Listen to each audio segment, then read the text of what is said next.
Welcome to the Bayou City Soccer Podcast. Whether inside or outside the loop, we are talking everything soccer in Houston. Y'all ready? Let's get it.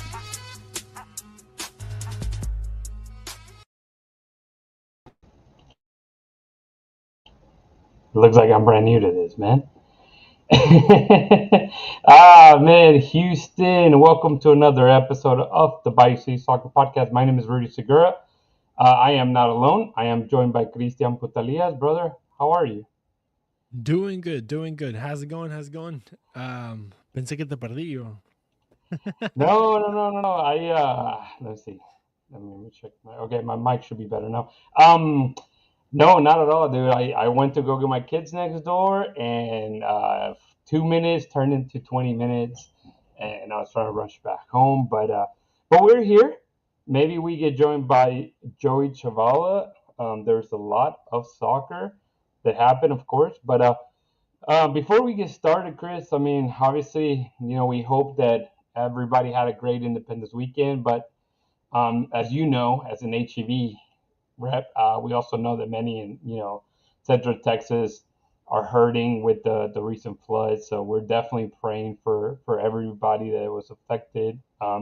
Because as Texans, we always show up for each other, man. But I kind of found about all this that was going on just because I was in the area. I was in San Antonio, and I kept getting people texting me like, "Hey, are you all right?" And I was like, I mean, I was getting a little bit of updates, but on and all, obviously, my family and I were fine. And I wish that was the case for a lot of the people, but man, it just, you keep seeing the news, and I know we're not a serious topic show by any means, and maybe we aren't going to spend obviously a lot of time on it, but I think it's always important to acknowledge it, man. And I know that I mentioned HEV because obviously being in San Antonio, all you see is HEV, and that's who's been moving like literally trucks of merchandise to try to get it to people, man. But I didn't want to start on a sad note by any means, but I think it's important to acknowledge it,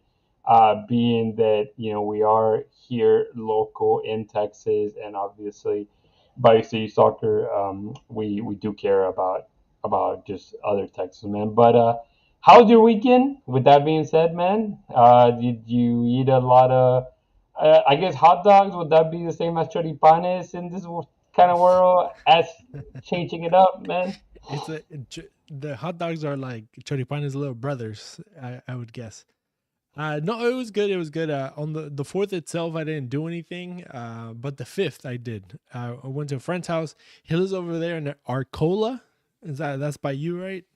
I think. Yes. Yeah. It's somewhere. It's somewhere in my vicinity. Yeah. So we went down there. Just hanging out with the boys, grilling and eating a lot of Mexican food and frijoles charros and just rice and fajitas and just a bunch of different things. But no, we had a good time with the homies.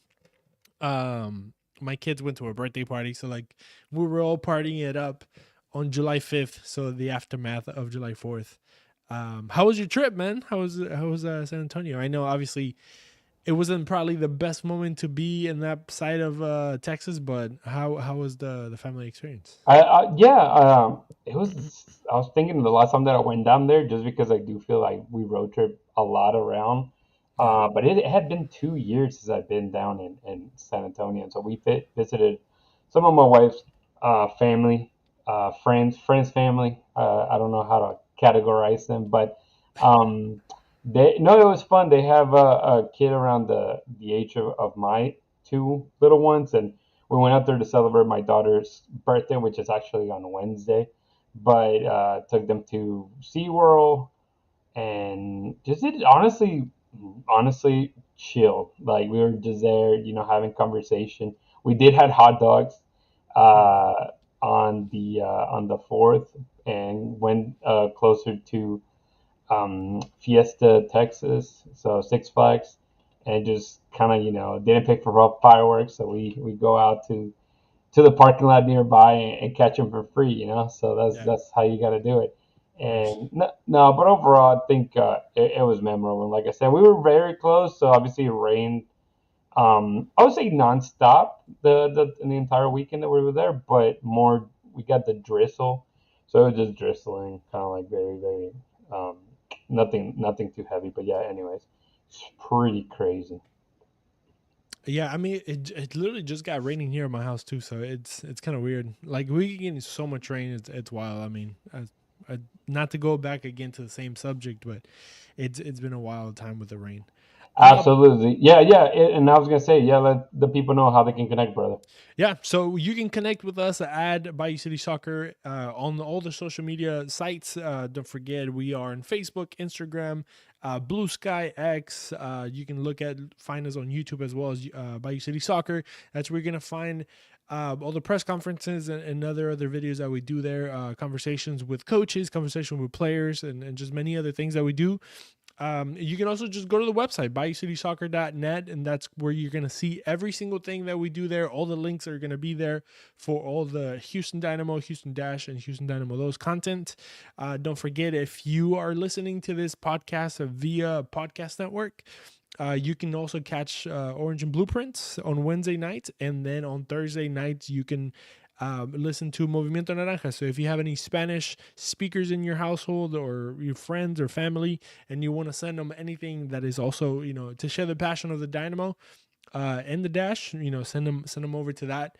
But yeah, like everything, like we say every single week, we want to send a thank you to We Got Soccer at WeGotSoccer.com, Elotes Bravos at Elotes Bravos on Instagram, and the last but not least, Ugly Guppy at uglyguppy.com.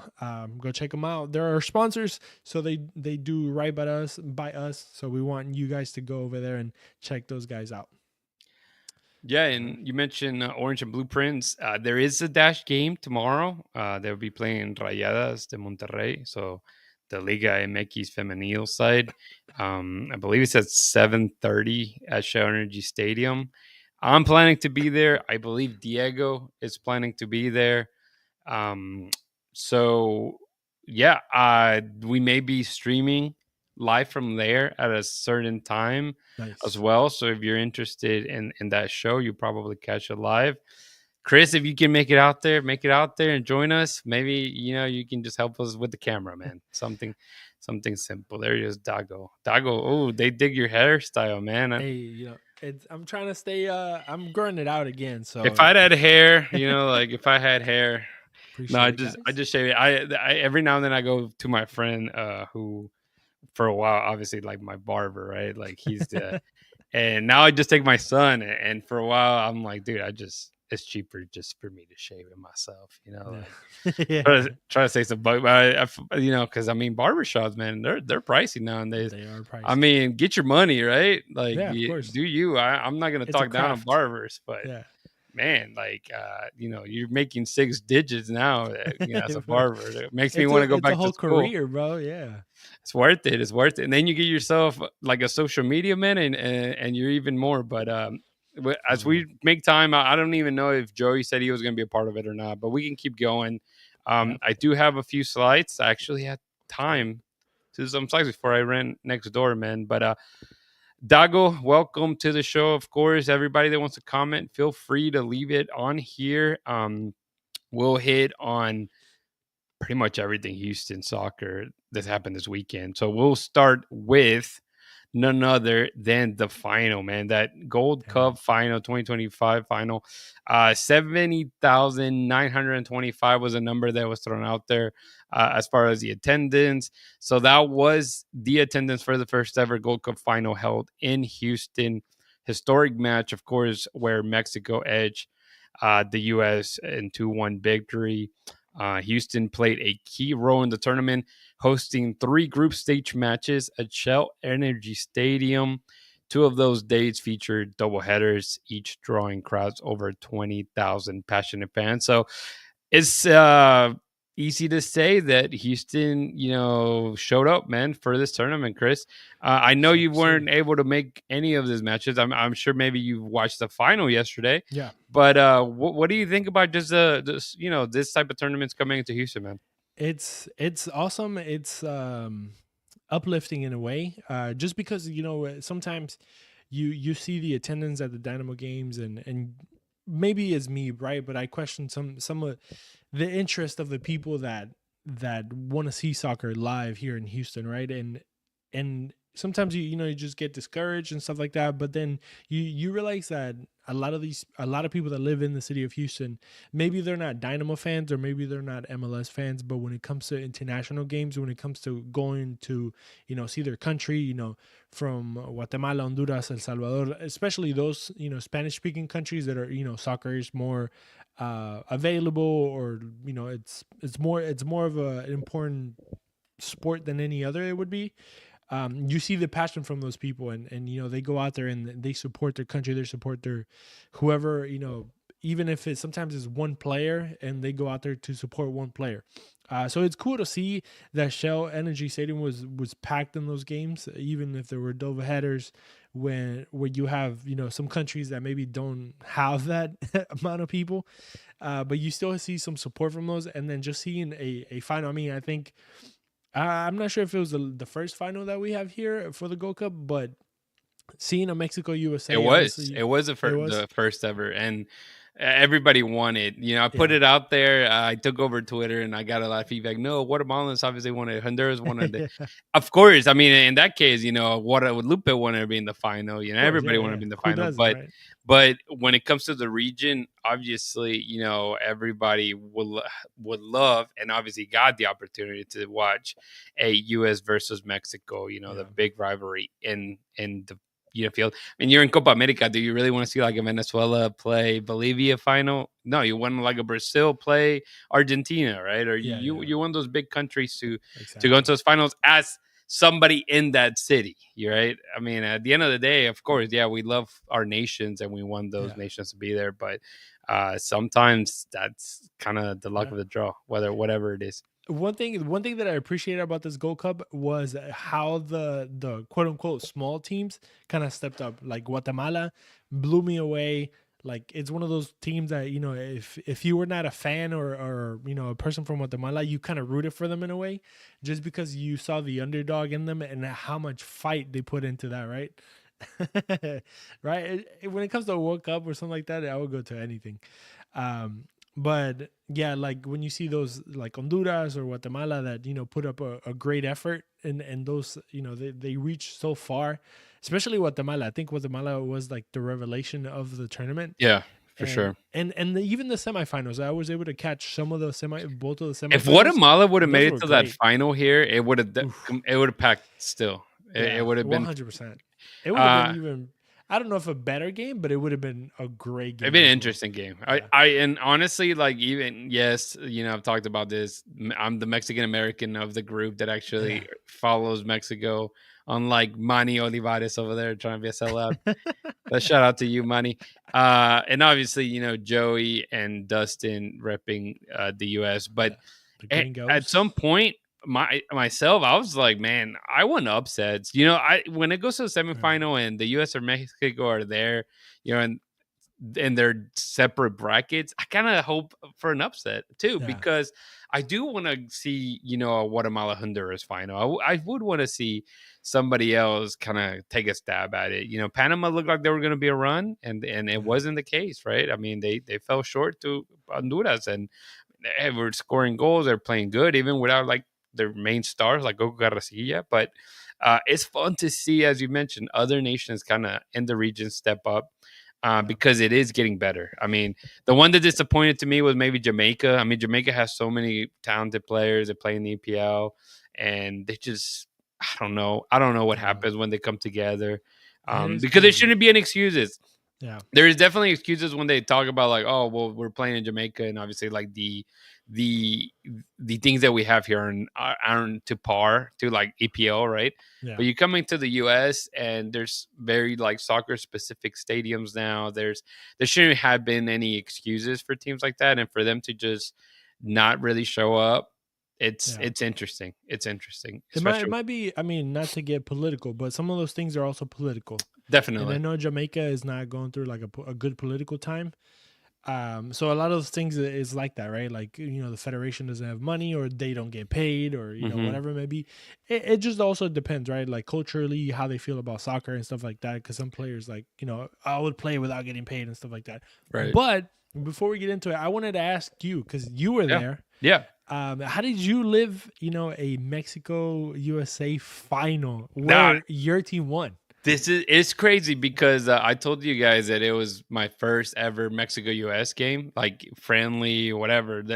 I have never been to a Mexico US. I've been to a US game. They played Chile at Shell NRG Stadium like in 2019 or something like that, and I think the US won, and like normal, right? Pulisic scored, got injured, and it was like the norm. I've been to many Mexico games, obviously, whether it be friendlies. I was talking, I forgot who I was talking to, and I think I've only missed like 2 games that Dang. Mexico played, and both of those were US, rivals. Dang. So it was a Mexico US on both of those, and just the tickets were ridiculous to get. And both of them ended up in, I think, 0-0 draws, if I'm not mistaken. So I didn't miss much first today when it comes to the match. Obviously, the atmosphere is different, but yeah, coming into this game, man, I literally drove from San Antonio directly to NRG. I was smart enough to like pack my stuff that I needed, like my laptop and everything. I kind of assumed we were going to be there like earlier than I wanted to. So I just like, tucked and rolled, told my wife, I'll see you later type of thing. Like I'll find a way to get home. And so when I got there, it was really quiet, which I was kind of surprised. I mean, it was a Sunday, right? A Sunday Yeah. game, 6 o'clock, so not super late. But it was quiet when I got there. And then with time, probably literally by the time the whistle blew, like you kind of felt the entire stadium full, but it took a long time for it to trickle in. And so that right there, obviously where you're sitting in the media boxes, the sound doesn't like travel as much. Yeah. And when you can hear it, it's loud in there, right? Like Oh because yeah. it muffles a lot of the sound. And I always try to stay as professional as I can, right? I mean, I ran into a couple like legends for me, like playing with Chivas, Mar Bravo, Marco Fabian, I saw Tuca Ferretti, and apart from like players, I mean Osvaldo Sanchez, Tequin, like all those guys are there and doing their work. Right at the end of the day, Yeah. a lot of them now are announcers or commentators, and in a way, like inside, you can see me. I'm cool as a cucumber, but inside, I'm like fangirling it. And it's difficult, right? Because you want to separate as much as you can, especially just because you know how big the moment is, Yeah. and also just the amazing. I love to step back and just be grateful with the opportunity of being like, man, there's millions of people in both nations, and I'm Yeah. here, like in this space, and I have the ability to ask questions to the players, ask questions to the coaches, kind of see the celebration, behind the scenes and stuff like that. And yeah, so like I lived it. Like I didn't get home, like, or I'm sorry, by the time I made it home, I finally like gave like a little, oh yeah, we won type of thing. But I had to hold it in. Like it's Yeah. just my personality to keep cool, calm, and collected. Uh, but yeah, I mean, we saw Infantino walk right by us and stuff like They called that. Yeah, millions of dollars. oh, David, make sure to tell them thank you for the third World Cup for Argentina, like stuff like that. but but no. I mean, it was great, and it's a little tiny glimpse of what the World Cup's gonna be, next Bro, year. Uh, that's I crazy. I don't want to be negative Nancy, but I really think it's gonna be very difficult for us to be Bayou City Soccer, just because FIFA does what FIFA does, and obviously we're not Yeah. a major outlet, even though we spend countless of hours on a weekly basis, covering the sport that we love and the sport here in Houston. I will dare to say biggest and best soccer outlet in Houston, Texas. Yeah, and if you believe that, man, drop us a review. Please See, maybe that helps. But confirm no, it, please. yeah, confirm it. But no, it was great. I mean, talking about writers. I mean, talking like Paul Tenorio, right? I mean, guys that Yeah. is not start seeing documentaries, especially like the U.S. Mexico rivalry documentaries, or just the U.S.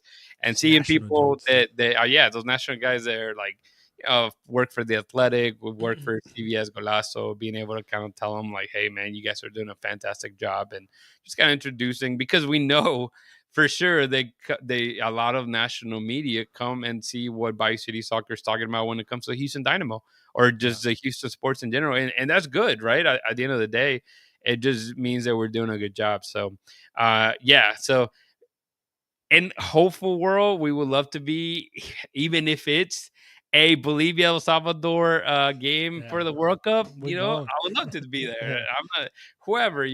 What is that? Uzbekistan Yeah. or Big Jordan, whoever's there, man. Sign me up. I would go. for real. Anything, So bro. yeah, their fan says it was very cool. I got to meet Stu Holden. Oh, that's Yeah, awesome.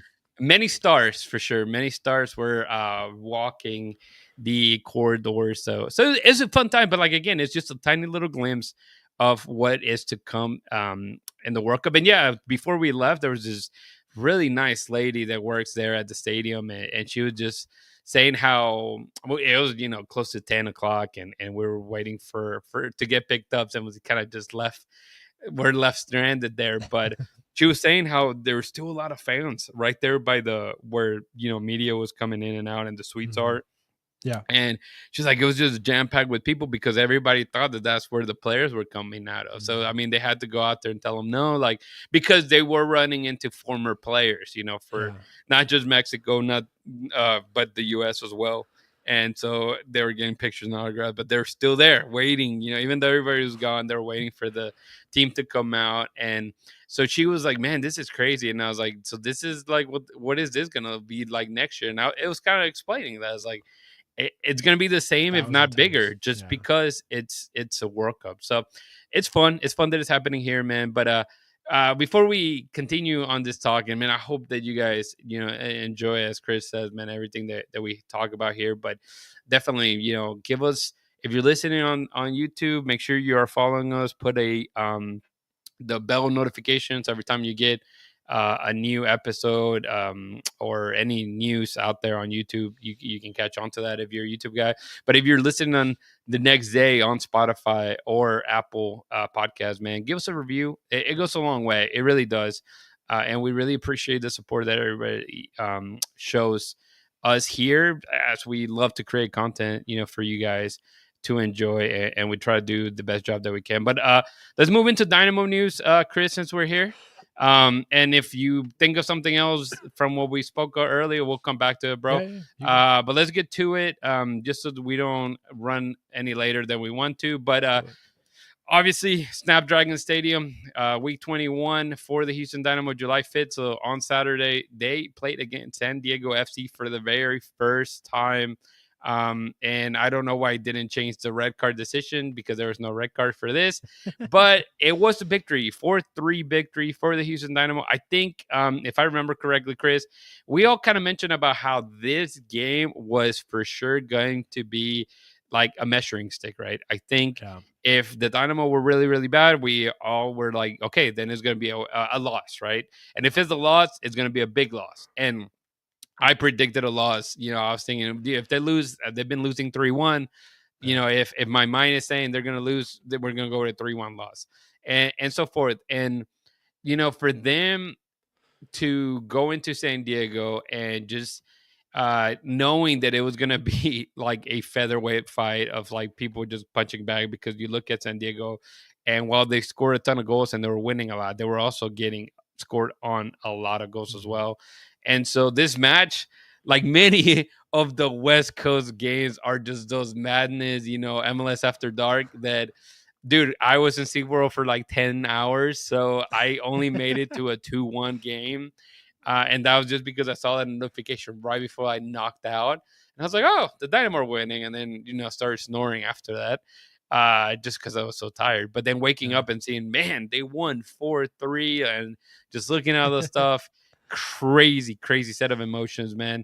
But just your thoughts on the team, like lineup, what you like, what you didn't like, just from your first thoughts. Yeah, well, just to kind of give you a backstory, I got to the game since I was at my friend's house and we weren't watching it there. I made them put the game on when we were down 3-2. So I was like, hey, like I was able to get a hold of the TV. I was like, let's watch the Dynamo. They were like, what are we watching? I was like, just put it on. We're gonna watch soccer. Yeah, don't worry. And I made all my friends watch soccer for like the last, I don't know, 25, 30 minutes. That's how you do it. That's how you build community. That's how you build fans, man. And this is how I build, yeah. And it's funny because we always talk about that, right? And because fans won the show, fans won the results. And I think that's what they saw in this game, especially. I mean, a comeback. This game was basically a comeback after comeback after comeback because the Dynamo they were up 2-1 at one point, but they were always down, right? Because San Diego had the comeback, and then we tied it up, and then score the fourth one. Well, you know what? Since we're here, I can play the highlights, man, and you can talk about it. I do have them here, so feel free to talk over it. I'll just play the video for everybody to see. Yeah, so feel free. It doesn't like too much. And the Dynamo started super strong. I rewatched most of the game today. The first 3 minutes, they had 2 shots on goal, or 3 to potential goal scoring opportunities. I'm surprised they didn't show them here, but they were going strong. Yeah, that's bad defending there, but I know it's lagging a little bit. Yeah, I think it's of course. I think it updated recently. There he goes. But yeah, I saw this goal and I was like, man, this guy, he's on fire, bro. Their striker, yes. San Diego born or guy. And then this goal right here was fantastic. I mean, Bossi gets an assist. Of course he meant to do that, right? Of course, yeah, right? Of course. Like he'll hit that 10 out of 10. But man, the speed that well, anyways, let me see. But the speed that Anali showed in that goal was just ridiculous. And this, I don't want to bash on Joey because he's not here. But this is why I always said Anali needed to be back, because, and I always go back to the same guy, but you would never get Aliyu like this out of Aliyu ever in your life. He was fast too, but I don't think he was. I mean, obviously, one guy being fast is not his fault that he's maybe slower, but the fact that he was able to chase it down the way that he did, and he kind of gave it his all to chase it down, because he could have just said, there's going to be a dead ball, because he was further away than the defender. He had to beat the defender first to get to the ball later. But yeah, it just kind of shows and also coming from an injury. A lot of these players, they come from injuries and they're a little bit scared. They're like, what if I get injured again? Let me not, especially at the time that it was still kind of early-ish in the game. I did not see that. We're going to have to find it. I didn't see it either. We're going to, Jeff, find it for us. Yeah. What did he say? But just the fact that, he was able to make that run, see, he could have gave up. Okay. This is going to be a nerd stat here. I'm going to give you information that nobody wanted to know. Dale. But I saw a tweet. I don't know who. I think it was MLS or someone. And they posted that Anali hit a top speed of 22.5 miles an hour. All right. Here's my nerd stat for you guys. Somebody that nobody cares. I went to SeaWorld and they told me that the Sand Dolphin top speed was 20 miles an hour. And I was like, holy crap. I mean, this happened the same day, basically. And I'm like, are you telling me Anali is faster than a dolphin? That's incredible. I mean, that's facts, man. And again, it's just the way that the guy moves, man. We've talked with him enough, right? And him describing he knows he's fast. Yeah. And whenever the injury happened, I think he himself mentioned the fact that he was just hoping not to lose his speed. And clearly he did not lose it. And then this was a banger of a goal. Look, hold on. Press pause on this. I don't know if you. All right. I'm going to show you something, but there's going to be a but. Ah, dang it. You can't see it. No, so you can't. Evening. It's not catching it. Evening there. Football soccer. Oh, you see so max speed? Yeah. It's only 2.5. I told you. But it was probably 5 feet. No, of course it is. It's a burst of speed. But this guy, his speed was what? 80 yards, or Yeah. I don't even know how No, to I measure mean, it. honestly, it's not what's it called? This not. Let me go back a little He bit. went before box this to story. box, full speed. Well, yeah, he went back box to box, but you can see when he's starting to hit that top speed. Yeah. That's their goal. Yeah, right there. So you see him like right there. He's hitting top speed, and he That's maintained it. crazy. He maintained that top speed, and he shifted a little bit going top speed, And also like having the physical body to, and having the awareness, like yeah, that too. yeah, because obviously he has a defender right behind him. He has a goalie in front of him, and again going back to this Escobar. I mean, fantastic finish by Escobar. Fantastic finish. Beautiful. I think at the Gold Cup final, somebody had that and hit the crossbar, and I'm like, you need a Franco Escobar, man. He would have snuck that in. He would have snuck that in. But no, I mean, San Diego defense kind of is weird, bro. Because they yeah, just kind of let him walk in. they And really, that's what happened in the last goal too. Yep. Like, look how easy he just walks in. yeah. I mean, Oh, they were what a closing them down, finish. but that was such a good goal. Yeah, It's perfect. Jeff said at 22.4. Yeah, that's what I mentioned 22.5. That's what they were showing. But yeah, I mean, he fast. Boy's fast. Yeah, boy's fast. He's What did fast. he say? He's on Flash. I'm Flash. Flash is back. Flash is back. Flash is back. We'll see him get another man. Yes. I mean, a great spirit by the team for sure. I mean, you can tell the goalkeeper is not happy. Then this, I believe this is the tied up right here, right? Yeah. They go to the second post. Yeah. it goes That was to a like great the- goal too. Very good goal. A I decent love strike. when you kick it Like sideways, kind of sideways? very Oh. unorthodox. that is like when you get it right, you get it so right. Oh, so beautiful. And then they go up 3-2 on this one, I believe, here. Really good pass. Very good. And that's another thing too. Like, this is a very good team, right? People were really mad, a couple of weeks ago about the Dynamo are in a 3-game losing streak, right? And they already wanted Ben Olsen out. And Ben Olsen again stayed very in the present, saying like it's moments, Yeah. Obviously, they beat St. Louis 1-0, and people are like, it's St. Louis. Like, who I mean, cares? that was Like, me, right? Yeah, I yeah. said that. It's St. Louis. Because It's not that good. it's of a true. team. It's like, and that's what we mentioned, how this San Diego game was a measuring stick. Granted, we know that this is the MLS. We know that anybody can beat anybody, and that was an offside goal as well, right? Mhm. He's too fast. That's why. That was a good cross, though. Yep. That was a great cross by Holmes. Yeah, they And bring it's- it back. it's I don't know like, why I no. muted. Let me see. Not that we need it, but Number 14, Houston is offside. offside. I wanted him to say offsides, just cause. There you Such a go. nice- Then here's a penalty. Well, he broke his nose around. Yeah, the They killed him. goalkeeper. What's up with Ponce just beating everybody up? Ponce is rough, dude. I like it. He is like, when we see him in person, right? And we see him up close, he is such a big guy. Yeah. Like, he looks like he's Yeah. out of shape, like how big it is, but he's just ripped. This is I said, it's a penalty. Good finish, obviously. Yeah, the good. celebration was Fuerte al fantastic. medio. The celebration was great by Ponce. Ponce, barking at the goalkeeper, hitting them with the "Can you hear me?" And then just seeing everybody in the stands giving him the bird with just straight up like Manotas vintage. But look at Barlow. Prime That was such a Ronaldinho. great ball. It's a great ball. And like you said, I mean, they gave 17 minutes. We're joking about this and yesterday at the Gold Cup. We're like, are they going to give 17 minutes in this match? Because it's 2-1 and Yeah. they were pushing for that goal, the U.S. was, and they're like, it's not the Dynamo, man. It's not the MLS. But honestly, what a fantastic through ball by Ethan Barlow, as you mentioned.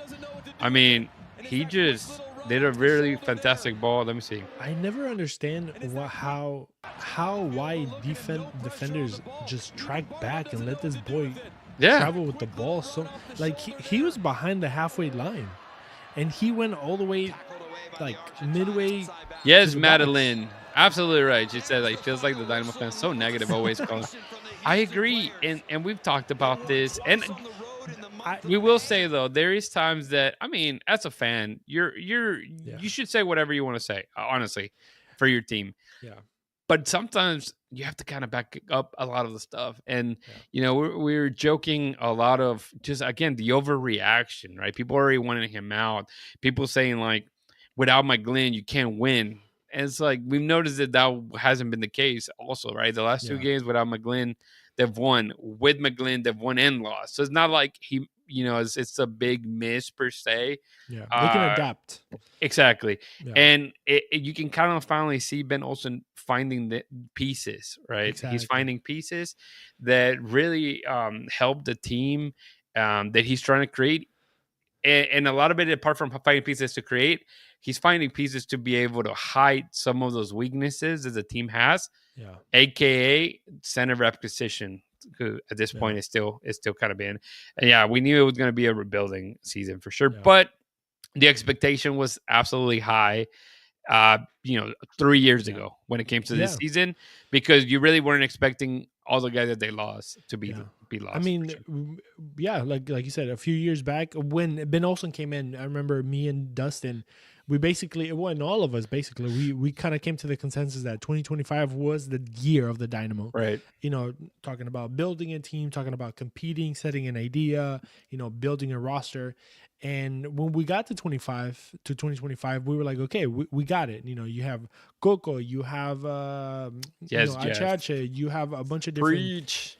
Okay, so to be fair, the negative attention from many Diamond fans is earned, though. But I think yes, it has. They did earn it, but I mean, how long can we keep up that Matt Jordan days? Yeah, I feel like we have to move on from those. We days have to, and say that was the past. Let's just move forward. Like I understand we didn't make the playoffs 7 years in a row, but when you make playoffs back to back, and then the first year you make it deep into the playoffs, the second year you have a really good team that is the best Dynamo in the history, or at least points wise. This is something Joey would be proud of. Your stats wise, you're one of the best Dynamos on paper. Mm-hmm. One of the most beautiful teams, like playing soccer wise. I mean, people are gonna tell you around the MLS. They're gonna tell you like the Dynamo is one of those teams that play the most beautiful soccer that has been played in a way. Just by the way that they move in Dynamo history. Like let's go to there, right? Let's categorize it, because we don't want people to say, this is not LA Galaxy, this is not Seattle Sounders. Exactly. But that's the whole point. You have to see what is being built is correct, right? Yeah. And while that sounds so weird there, but while the season is still going and there's an opportunity to make it into the playoffs, like you're not eliminated yet, then it's still not a negative season. It's not successful, obviously, where you want to be per se, but you're not out of the playoffs. The only way that you is a negative or a frustrating or whatever bad season you want to call it, that you don't make the playoffs again after making it two back-to-back. Yeah, and I mean, and I'll be honest, I was one of the ones that talked about. I never said Ben out, but per se those words. I didn't say that Ben should be fired per se, but I did question some of the things in the beginning, right? I mean, we questioned. I think even this season, like you've opened up like the opportunity because again, we're not. Maybe a lot of people may see us as like, oh, we're too biased, like we're pro, Dynamo in that sense. Like we don't talk negatively, and I feel like we always talk negatively when we see something that needs to be spoken about. And you have been one to give that opportunity or that open question. I was like, when things are not going well, then in that case, how long is the leash on Ben Olsen? Right? Exactly, and it's a perfect example. Yeah. And that's the thing, right? He earned it, and that's the whole. That was the whole conversation in the first 10 games, right? That the Dynamo did not look good at all. Like the first 10 of 12 games, the Dynamo I think had lost like 6 or 7 of those. A few straggling wings here and there, a few ties here and there, but they looked promising. They would go to Columbus, they would go to Seattle, I think, or Portland, and they would have like really good moments. But also you had to understand that the team wasn't built in a way that Ben Olsen had the people that he wanted or the pieces that he wanted. I mean, he was playing a kid from Division 2, or not Division 2, but from Dynamo Dos that didn't have any professional experience. He also has a kid. Also, I want to say that what's his name? Brooklyn Reigns has shut me up in the sense that, I didn't believe in Brooklyn Reigns in the first few games that I saw him, but honestly, he has been growing. And then this game in particular, I always look at him because I want to see, what type of personality he has, especially in that position that requires you to go to the choke, to to the hit. Yeah, you have to go And 50-50s, right? and the guy now, he's acting more mature, and you can see it in the way that he fights with other players. He doesn't back down. I mean, there was a point that he was going toe to toe with Chucky Lozano, out of all people, right? Like the super mega star of San Diego, like the little crown jewel of this new team in the MLS. Mexican international, played in Europe, and you had Brooklyn Reigns going, head to head, and making notions at him, and just going at him. And because at one point in time, you have to have respect for your opponent. Yeah, I'll put the stats on here. But they can't walk over you. You know what I mean? Have them here. Yeah, and obviously a very tight game for sure. 59% possession for San Best team Diego in the West. 41%. I mean, you look like the expected goals. It was a 4-3 game, and they were only expected to score less than 2 goals each. Yeah. So, the amount of total shots, at this point, 14-7 Dynamo, 7-5. So, you clearly you can make the math there, but who was better in front of goal? They did a good job. Sometimes you don't have to be the one leading every single category, especially we're so used to with Ben Olsen, and people are like, well, it's the defensive game and you need to have possession and it's side to side. And we had some, fellow local media at the game yesterday, and I keep bringing it up because obviously we're all together, we're all chatting. There's people talking about Dynamo. There's people comparing the U.S. National team playing like the Dynamo because they kept going back, like they were about to score a goal and somehow they gave it back to the goalkeeper. They're like, "Oh, this is so typical." And it's like, yeah, sure, but it goes to the point of that. It's like you don't have to be, perfect. And that's one big thing with like a Brooklyn Reigns. He's not perfect. He's still a kid. He's getting it. Yeah, he's learning. But we'll say that he doesn't repeat the same mistakes that cost goals. Something that Femi was obviously not doing, and something that it was very obvious that the leash had ended for Femi when he gets pulled out at halftime. And since then, he's given a different role. I mean, Ben's still going to believe in him and trust him, but you have to move him to a different role, right? You start from the bench and you come in. But you talked a little bit of Brooklyn, but I was still going to have, obviously, it was a fantastic game for the team, but the standout and letdown, the standout, I think if you don't say Ponce, I mean, we wouldn't be, talking about the right guy. He was fantastic, Chris. And not only because he scored goals, but one of the things that I stood out to me more about Ponce was just the will to run and chase every ball down whenever they were defending. It was in the beginning, early on, like the first 15, 20 minutes, the Dynamo would pressure the back line with 4 guys. And you're like, whoa, like that seemed kind of extreme, like going that far out with that many people. And then, but you would see Ponce just running, boom, boom, back and forth, chasing down the 2 center backs. He wouldn't win any of those balls, but what you're doing is, you're literally forcing your opponent to go one direction, or to just kind of block the ways and the pathways of combinations and stuff like that. And you give your team a more chance to get the ball back, closer to the goal of the opponent. And the guy, we know that he can score. He scored 3 goals, right? One got called back, but he can finish. We know that. If he gets the chances, he got chances. He was able to finish them inside of the box. And the guy, he's just a beast, offensively and defensively. We should add, though, talking about chances, right? I mean, he did get a ton of chances. But one thing that it wasn't really mentioned, and obviously maybe the win a little bit took that away. And I know Madeline mentions even after the game, she saw negative comments. Dorsey wasn't there, right? Yeah. Like he came off the bench. That's a big thing too, because we talked about needing to change some things. I think that's another statement, right? In that sense, we really don't know if he was dealing with an issue or he was sick or whatever, because it was after the game. And honestly, I didn't even have the opportunity to go back at the presser in full. But at the end of the day, like whenever players like a Dorsey that's been key for you, and you keep them on the bench to give somebody else an opportunity, it kind of works out. that's good too. Yeah. It's always very healthy to keep that rotation happening.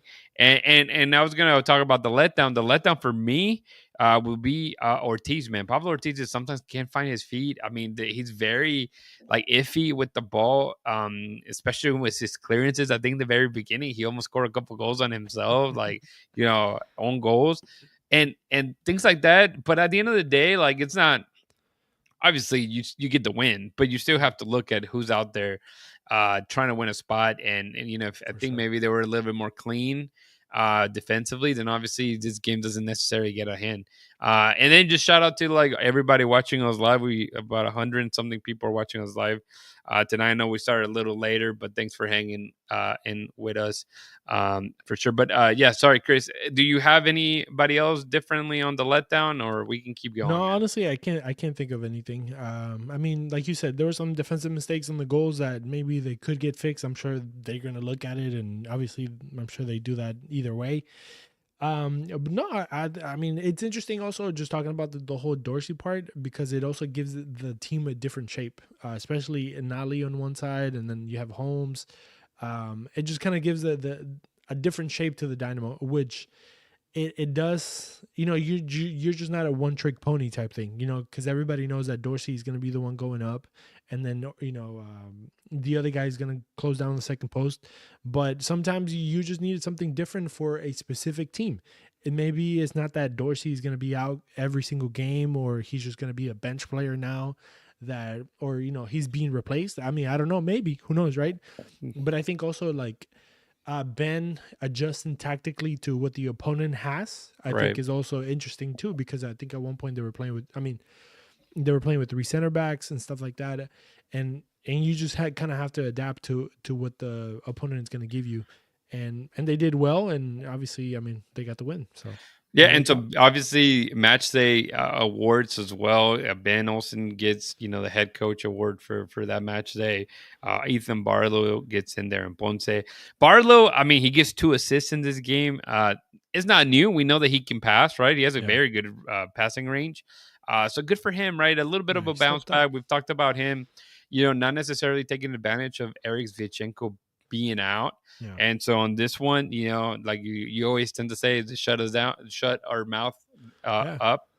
This is the case, and at the end of the day, good for him, right? I Confidence mean, boost. yeah, I mean, we just want to, for his sake and for the team's Yeah. sake and for the Houston fans' sake, keep it consistent. Do it Exactly. again next game. And then another big news that came out today, actually, and happy birthday to Jack McGlynn. So if you have Yeah, anybody, Jack. we won't we won't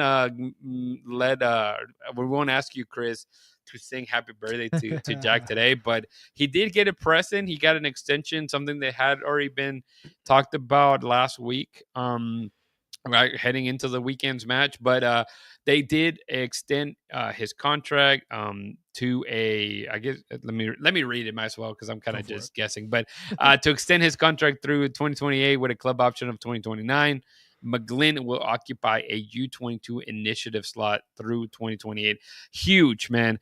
Dope. A lot of people are happy. They think that, this is fantastic. He's going to be here till 2028, 2029.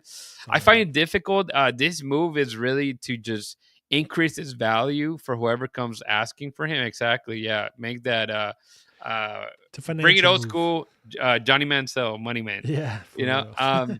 But yeah, I think it's great. I mean, whether you have him a couple more months, before the window transfer closes in Europe, or whether he's here to January, or whether he's here till next summer.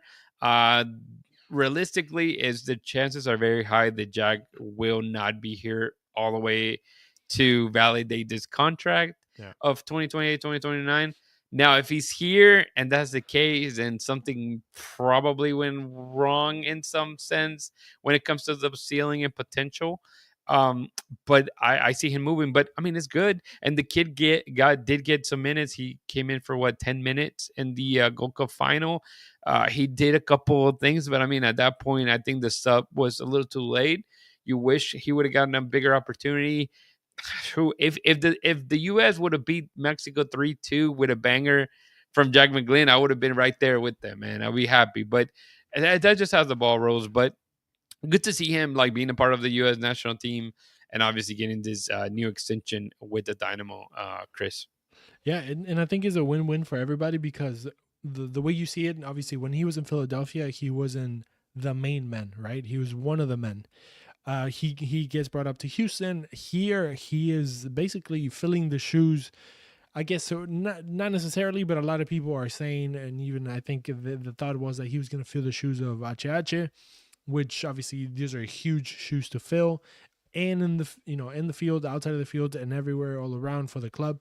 But I think, I mean, this is in Houston is where Jack got the call up, not in Philadelphia, even though he maybe played in the unders, and the youth national teams. But in Houston, that's where he got his breakthrough moment, especially when he got pushed up a little bit more. I know I always bring this up because it makes me feel better. But I know, Dustin and Joey maybe want him a little bit farther back with Brooklyn Reigns.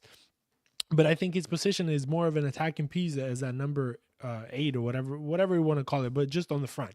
And I think him knowing that his role and how he plays for the Dynamo is going to be the decision maker if he's going to make it to a World Cup team, I think could be huge because not only he's going to have to step it up, personally, but obviously in the club. And he's going to have to take a leadership role in a certain way.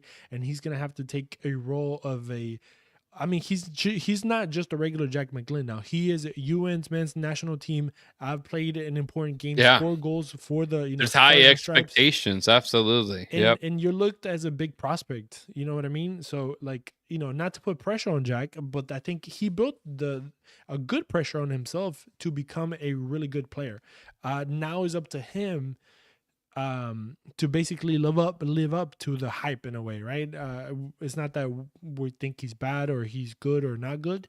It's just that we obviously the potential is there. It's just he has to work on it, and I think Houston is the perfect place for him to build on that. So I'm excited to see him, for whatever the rest of the year. And I don't think he'll go by the end of the year. I think he'll stay here through the World Cup, and maybe after the World Cup is when his stock will rise a lot more if he makes it to a World Cup team, if he has a good, I think this year in the Houston Dynamo it's what's going to build him up in a physical level, and not a physical level, but more of a main man at the soccer level. I mean, I think that's what Luna had in Real Salt Lake, right? Real Salt Lake, is that where he's at? Yeah, and he became the star of Real Salt Lake. Therefore, he would throw the Real Salt Lake on his back, and that's why he got called up to the U.S. men's national team, and he got the number 10, and he was the main figurita. And that's a good shout out because like Diego Luna, he obviously in the final there was so much pressure on the 21-year-old, and he was not there, like literally disappeared. So it can happen. But it's learning curves. Absolutely. He's not playing against San Jose anymore. He's playing against Mexico. Right. And as much as, we want to compare, when you're playing as the USA, you're playing against Mexico in a final, it's a whole different thing than going to Houston, in the middle of the summer, or going to Minnesota in the middle of the winter. It's not the MLS anymore. Yeah. You're playing against, great caliber players. I'm not saying the MLS doesn't have that, but obviously it's different. The environment is different. The stage is different. And that's where you have to step up. And I think a year in Houston is going to build up Jack to be a man that is going to be a leading, front man of a band type thing. Yeah, for sure.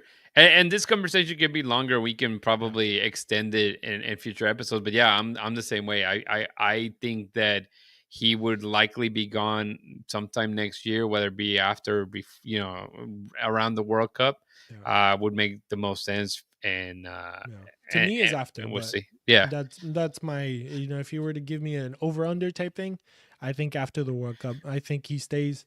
He does a full year in Houston. He goes through the summer, building up to that World Cup, and hopefully he gets a good call up and he has a good World Cup. Well, and you're talking about Real Salt Lake and Diego Luna. That's who's next, Christian. So let's go ahead and talk about them. Week 22. If you're looking at this on, live, that's not AI. That is Johnny Russell with the RSL kit It's crazy to me, you know. That is weird. Not to see him Sporting in Kansas City, and Baby he Blue. scored against Sporting Kansas City. I think last week, if I'm not mistaken. He didn't celebrate or anything, but I saw that. And it was just too odd. It was too odd. But anyways, yeah, Johnny Russell, Diego Luna might be there at this point. You know, he may get some rest. McGlynn may be out as well, which honestly would make a lot of sense to just go ahead and rest some of those players that have been, you know, out in international duty for like 40 days at this point and so forth. So it's not like they haven't been playing, but yeah, this game again, July 12th, I believe that's a Saturday, 8:30 p.m. Central Time. The question is, can the Dynamo extend the win streak in Utah? That is to be seen. This is the current form for Real Salt Lake. Let's see, they're coming from a win against St. Louis City of our play. So it's like they're following each other, you know, like the Dynamo and them. 3-2 win against St. Louis this weekend. 1-1 against Salt Lake on the 28th of June. That's where Johnny Russell scored that goal. And they beat DC United 2-0 June 14th. So they have, you know, a positive streak themselves. Yeah. And they should be getting back some of the players. This is the starting lineup that they put out there against St. Louis. You got Cabral playing in goal. Your defenders is Colston, Josh Glad. Sam Junqua made a start of that game. Look at him. Dynamo legend, Sam Junqua. Right. Catranis. Then in the midfield, you had Palacio, you had Reese, you had Gosso, Johnny Russell, and Joao Gonçalves, and Willie Agata and Russell, both Sporting Kansas City former players. So getting recycled.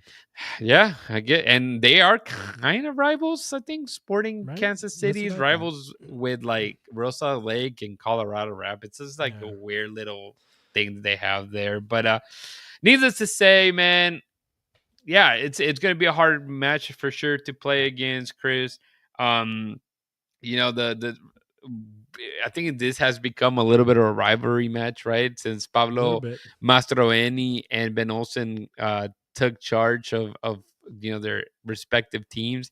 Feel like they played like maybe 20 games in like 2 years.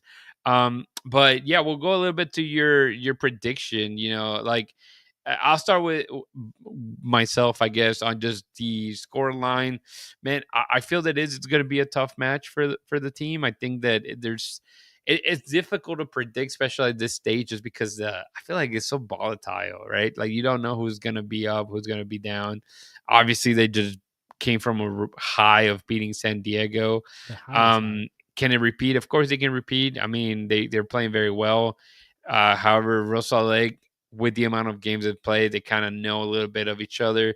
So I find it to be a tighter of a match. So I think a draw would be what I'm kind of expecting out of this match. And because they are scoring a good amount of goals, I'm going to go with a 2-2 draw. That's what I'm going to go with, a 2-2 draw against Real Salt Lake. Christian, what are you thinking? And yeah, man, I guess give us some kind of orange divination that you may have. I think they're, in my opinion, they are going to go out there and continue the streak of winning streak. And I think there also is going to be more than 3 goals for the Dynamo. They're at a good spot where I feel like everybody's confident. From Manali, you know, he's gaining his confidence. First start, first goal. He played a heck of a match as well. Ponce is riding high, you know, brace after. I know Ponce has 7 goals. He already broke the record that was it 6 goals last season for the top scorer. So he's already at 7. So and he still has 20 more games left, right? Yeah, I think basically 14 or something like that, but a little bit less than half. I think he does get to double digits. I think that's what we were expecting it. Yeah. Yeah, he's going to get to double digits. I don't think he gets to double digits in this game, but I think he does score. But the Dynamo will score 3 or more goals, in my opinion. 3 or more goals. That's your we'll put that in. And hopefully 3 or more goals usually gives you a win. But if you're San Diego, that was not the case. So you know, you kind of got to keep a clean sheet, man. Keep your goal a little less and what's it called? less goals on your side. You need Jonathan Bond to come up with some clutch saves. But he really didn't have a ton of against San Diego. Most of them were goals. But yeah, anything else you want to add from what we've talked about so far, Chris? In general, obviously we started talking Gold Cup, we talked Dynamo. That we are going to finish with Dynamo 2. Quick news. I know that you do a great job of giving a Tuesdays updates via your article. But anything else that we missed that you were like, oh, I didn't say this or I didn't say that? No, we're good. No, I think we're good. It was a really good showing for the Dynamo. I'm reading one of the comments that Madeline wrote about the probability. When I saw it too in the beginning, it was 18.8% for the Dynamo to win that game. So obviously, and not only that, but if you guys don't follow the website, go check it out, BayouCitySoccer.net. We have a Dynastats that also joined the team, and the man is all about stats and statistics, obviously, as his name says. And he wrote a really good article before the match about how good San Diego was. And honestly, after reading that, I was so scared, just because obviously the numbers, they tell you part of the story. They don't tell you everything. That's what I always say. Right? And it told you how bad the Dynamo were. Yes. When it came to new teams too. Yeah, so it was one of those things that you were like, we're gonna get smacked over there.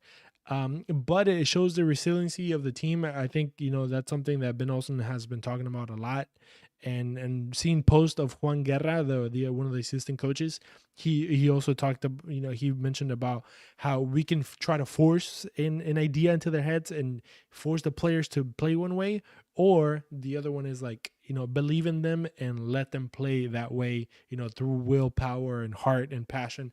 So I think they're getting to a stride where the team is getting close in a way. For some reason, I don't know, this in this specific game, it just felt like more of a team, especially when like Escobar scored.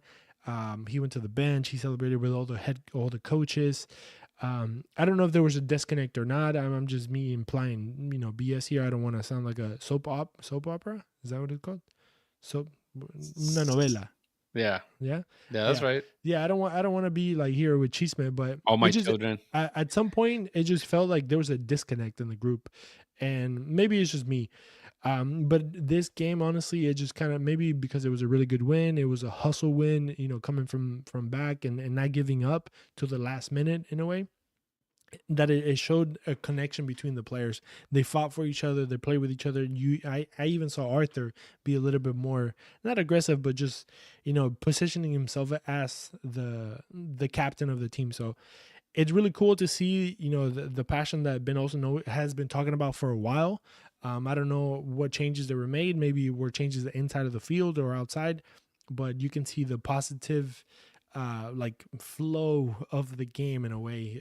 Yeah, and I think a lot of it was just it finally clicked. I think it was like, oh, look, all this work, you mentioned Guerra, talking about just trust the process. I think it's like, oh, finally clicked. Like we have the players that we've been wanting, right? I mean, they bought the Nali last year, and we saw a tiny little glimpse, and then you see it again, same thing, tiny little glimpse. But I mean, the guy scores goals, the guy creates, and I think that's what's missing. And without those game changers, without those creative players, without those players that are willing to kind of create a little bit of havoc for the opposition, then you don't have Ponce. Ponce is not scoring goals. So exactly, look at the amount of goals he scored in the last 2-3 games, right? I mean, that just tells you that something is building for sure. Something is brewing. But man, this has been fantastic, dude. Yeah. Honestly, I feel like we talked a lot, and I try to talk fast because I want to get as many words in as possible on here. But yeah, just to finish off with Dynamo 2 news, they did play this weekend. They played on Sunday. Probably not a lot of people watched just because there was a Gold Cup final happening basically at the same time, and they even hit a rain delay, so feel bad for these guys. But yeah. They fell to Colorado Rapids 2. They lost 2-1. That was their fourth straight road game, which is crazy. But their next game, it's against their rivals, North Texas, Sunday at 7 p.m., Sabercat Stadium. You guys know the drill, man. You can get those tickets for free. Just go to SeatGeek. Claim as many as you can. I looked in there. You can claim up to 20 tickets. There you go. Take your whole family. So again, if you got it is summer, got nothing else to do. If you're take kind the of like, kids. maybe you're off Monday, or hell, maybe your boss doesn't care if you get there a little later just because you were at the game a little longer. Being a 7:00 kickoff, take the kids, man. They'll enjoy it. I'm kind of thinking about going to that game. If you ever see me or Chris or anybody from Bayou City Soccer, ask for a sticker, please. I keep forgetting to say that, but I was gonna say if you see me, ask for a sticker. But I wanted to be to the game. Actually, I have tickets to that game. If I'm going to that game, I was planning to go as a fan, because my son has his favorite player plays for that team now. Has to be an Argentinian number 10. Of course, like so he's out there, cheering for their number 10. But there's been too much soccer. I've been to too much soccer, and I'll probably be at the Dash game tomorrow. So if you see me at the Dash game, I'll take stickers. Holler at me there. Don't hunt me down, please. I'm slow now and tired. I'm slow and tired. But no, man, it's been fantastic, Chris. If you can tell the people one more time how they connect, man. Yeah, so the website is BayouCitySoccer.net, guy. That's where you're going to find everything and anything Houston soccer related. Don't forget social media. Go to Facebook, Instagram, X, and Blue Sky at Bayou City Soccer. You can check us out over there. Check out Ugly Guppy at uglyguppy.com. Check out We Got Soccer, wegotsoccer.com, and Elotes Bravos at Elotes Bravos on Instagram. One more time, BayouCitySoccer.net, the home of Houston soccer. So go check it out. That's where Houston soccer lives.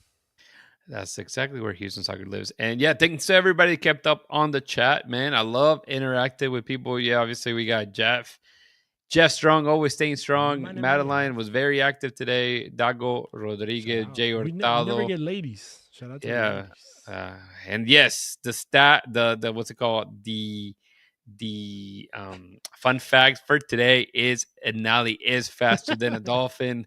So maybe I should change the title of this because it was Houston Goes Wild, and the fact that they played fantastic in San Diego, the Dynamo did, and then obviously having the gold final here was great. But yeah. And just to answer Jeff's question about what our hip hop duo name would be, we already have a name actually. We are Sin Bandera.